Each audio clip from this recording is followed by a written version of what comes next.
Hello friends, so I welcome you in this lecture in which we are discussing about mass and weight. Mass and weight, though we feel these are similar, but actually there is the difference. So in this gravitation chapter, we now will discuss about the concept of mass and weight. What is difference between mass and weight we have to discuss here.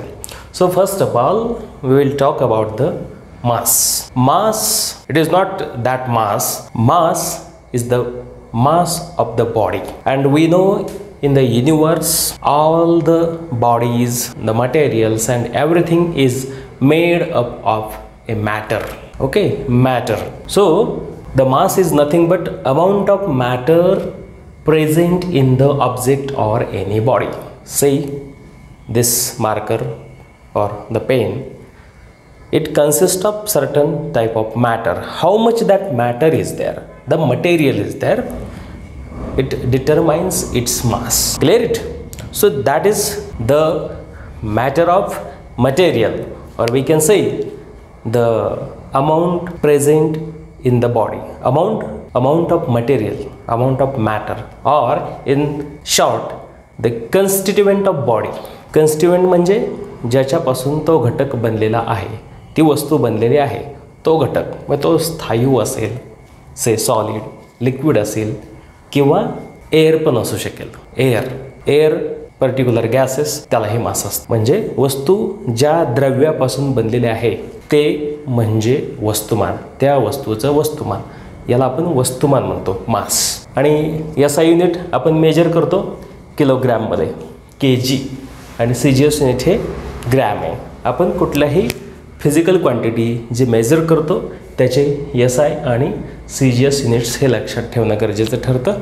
त्याच्याबद्दल काही information आपल्यासमोर आहे. It is the scalar quantity. Scalar आणि vector आपल्याला माहिती आहे. The scalar quantity, it is the quantity which can be measured with the magnitude of that quantity only. So किंवा असंही म्हणता येईल, for scalar quantity it is described with its magnitude only. त्याला म्हणायचं स्केलर, म्हणजे ज्याच्या मॅग्निट्यूडवरून त्या क्वांटिटीचा बोध होतो त्याला म्हणायचं scalar. Mass is scalar quantity. It is independent of place और position. Place where it is kept, on the ground, on the 3rd floor, on the 10th floor, on the 100th floor, no problem. It may be on the moon, on the Mars, on the Jupiter, on the earth, where it is. Mass does not changes. Mass of any body, any object never changes. Wherever we keep it, it is independent. म्हणजे कुठल्याही वस्तूचं वस्तुमान हे कधीच बदलत नाही. ती कुठेही ठेवली, तुम्ही पृथ्वीवर ठेवा, मंगळ ग्रहावर ठेवा, समुद्रात ठेवा, उंच डोंगरावर ठेवा, no problem. Mass is independent of place और पोजिशन. ती कुठेही ठेवली, कुठल्याही ठिकाणी ठेवली, त्याचं मास कधीही बदलणार नाही. आणि म्हणून मास इज सेम एव्हरीवेअर. कुठेही ठेवलं तरी कुठल्याही बॉडीचं मास हे सारखंच असतं, ते कधीही बदलत नाही. Mass of any body is always same. It never changes. But important thing is that we studied the Newton's law. What is the characteristic of mass? Mass possesses the inertia, or we can describe the inertia by the mass. Means inertia of body depends upon the mass, which is described well in Newton's first law. So what is Newton's first law? In short, I will rewind the statement here. Suppose if any body is there, the body is in a state of rest or is in a state of uniform motion, then it remains in that state of rest or uniform motion until it is acted upon by external unbalanced force. म्हणजे कुठलीही वस्तू असेल, स्थिर असेल तर ती स्थिरच राहते, किंवा ती एखाद्या विशिष्ट गतिमान स्थिर गतीमध्ये असेल तर ती त्या गतिमान अवस्थेत राहते. कधीपर्यंत? जोपर्यंत त्या वस्तूवर कुठलंही बाह्यबल कार्य करत नाही, असंतुलित बाह्यबल कार्य करत नाही असं. मग आपण ती स्टेडी असेल तर त्याला फोर्स लावलं, त्याच्यावरती बल लावलं तरच ती वस्तू तिची अवस्था बदलेल. आणि अवस्था न बदलण्याची जी प्रवृत्ती असते प्रत्येक वस्तूची, त्याला आपण इनर्शिया म्हणतो, मराठीत जडत्व. बरोबर? So inertia of a body, that is the tendency of that body or object to remain in its state of rest और in its state of motion, that is the inertia.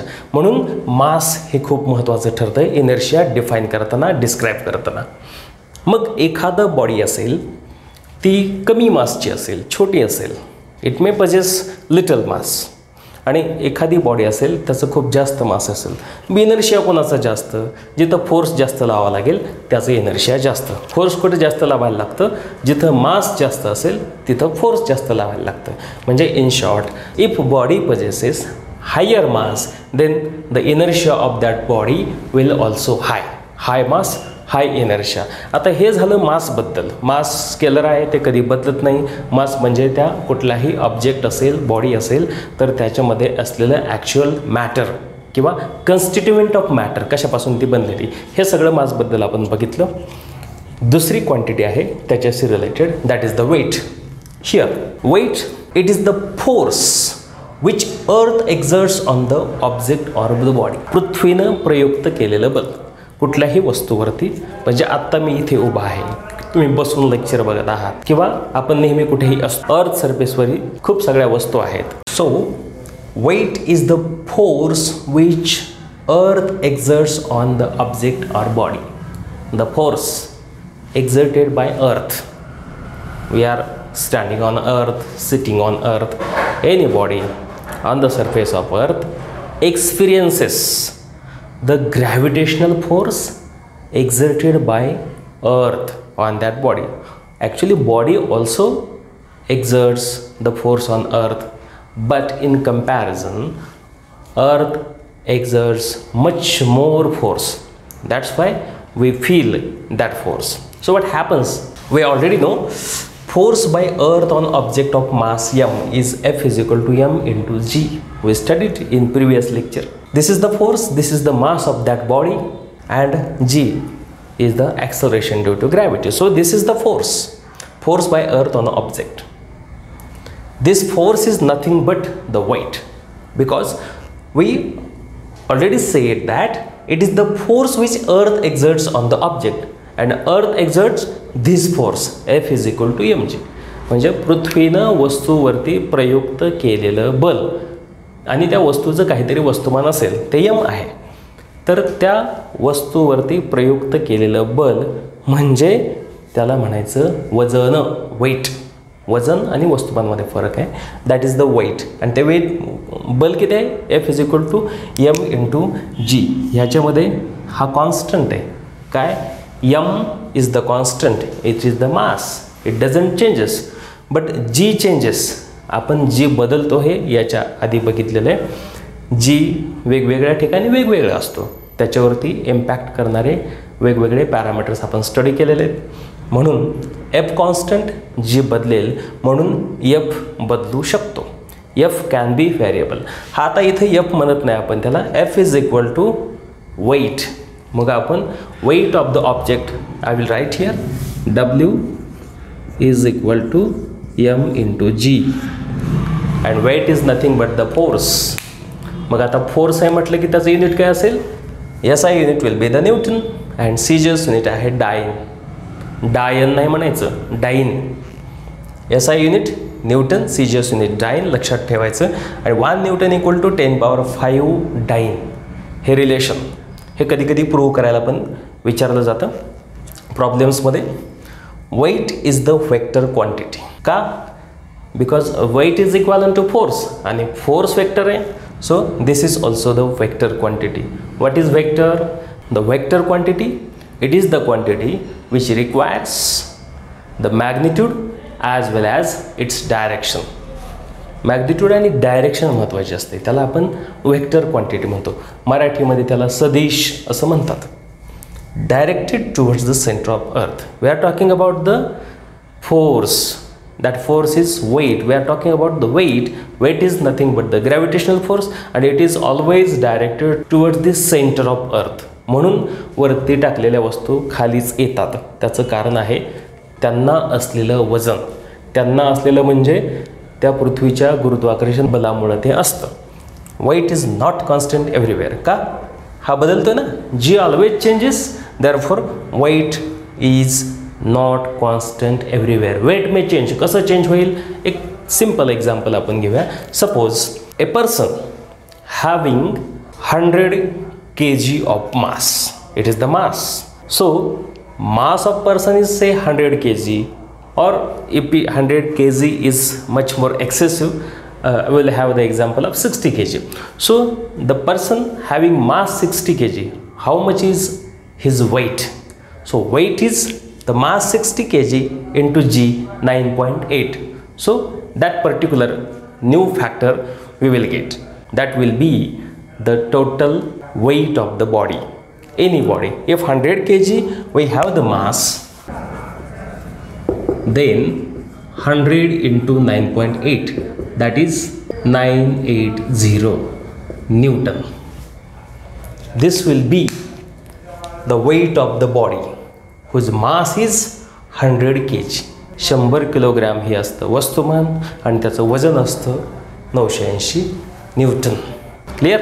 So these are the factors, are the parameters which differentiate the mass and weight. I advise you all students to pause the video and take down the notes.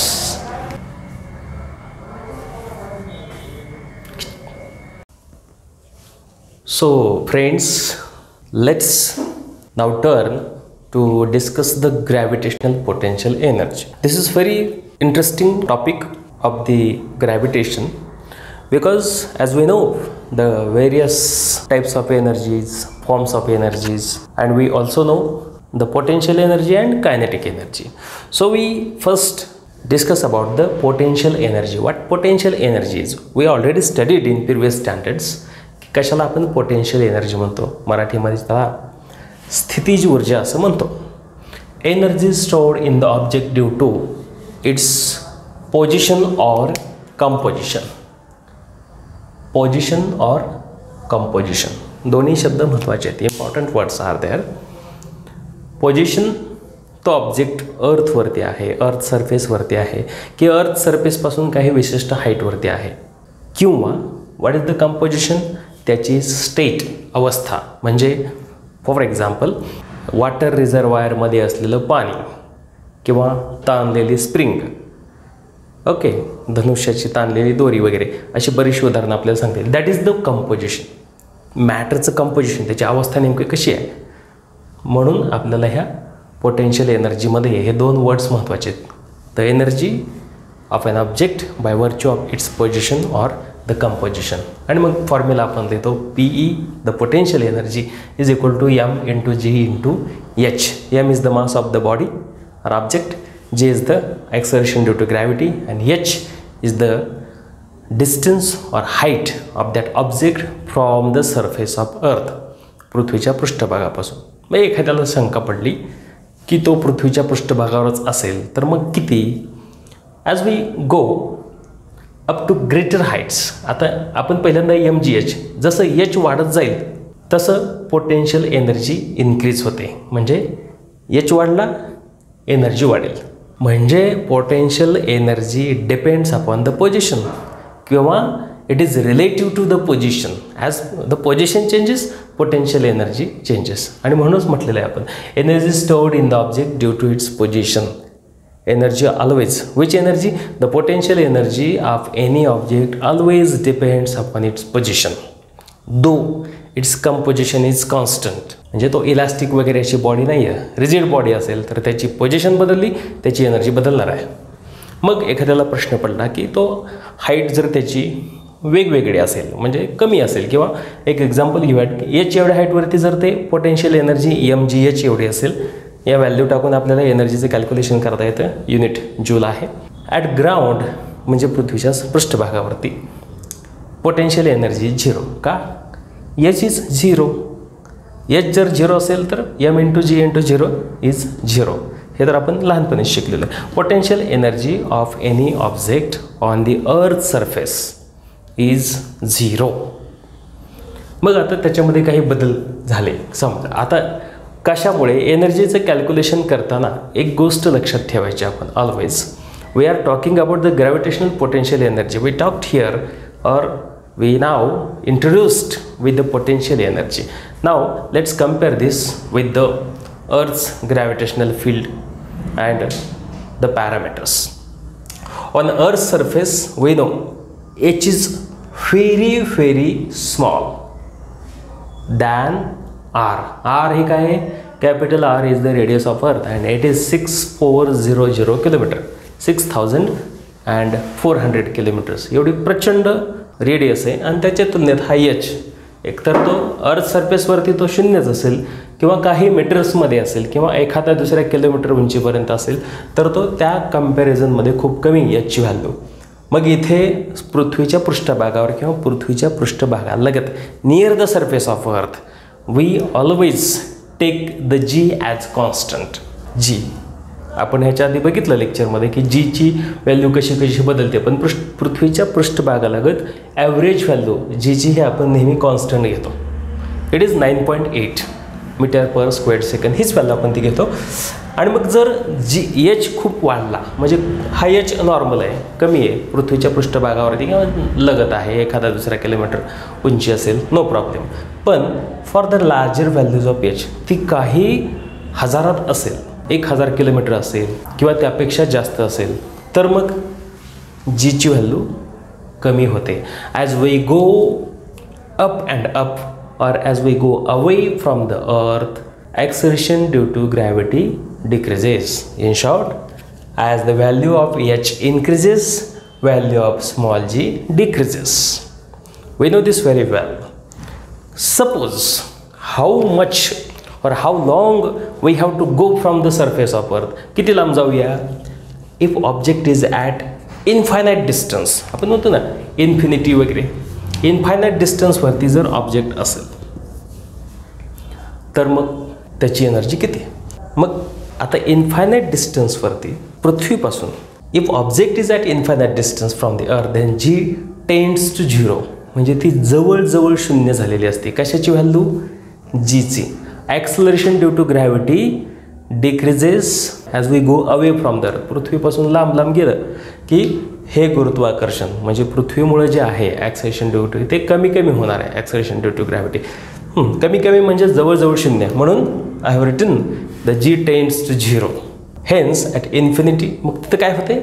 Infinity gravitational force on object is almost zero, किंवा असं आपण म्हणू शकतो की खूप जास्त अंतरावरती, अनंत अंतरावरती ग्रॅव्हिटेशनल फोर्स त्या ऑब्जेक्टवरती हे जवळजवळ शून्य असेल.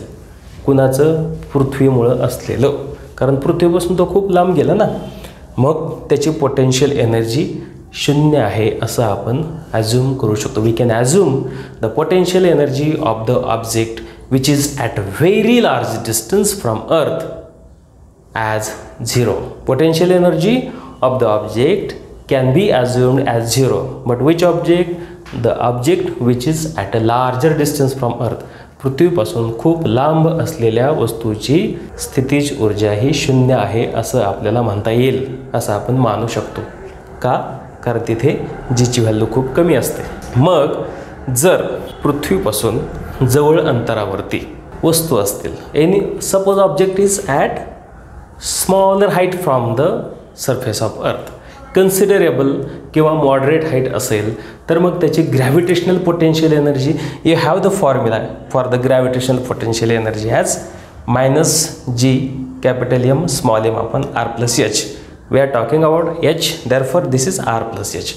This is actually the small r, and small r is equal to capital R plus h. And what these values are? G is the constant of gravitation, this is capital M is the mass of earth, and small m is the mass of that object. Why it is negative? Because we have put the value of small g here, and g is always directed towards the earth, and we are measuring the distance from the earth. Therefore we always take mathematically this as the negative. याच्यामध्ये small g, that is the acceleration, ती vector quantity आहे. Small g is the vector quantity, and therefore we have to consider its direction always. Got it? So I again suggest you to pause the video and take down the notes, and if you have any doubt you can contact me directly. Thank you.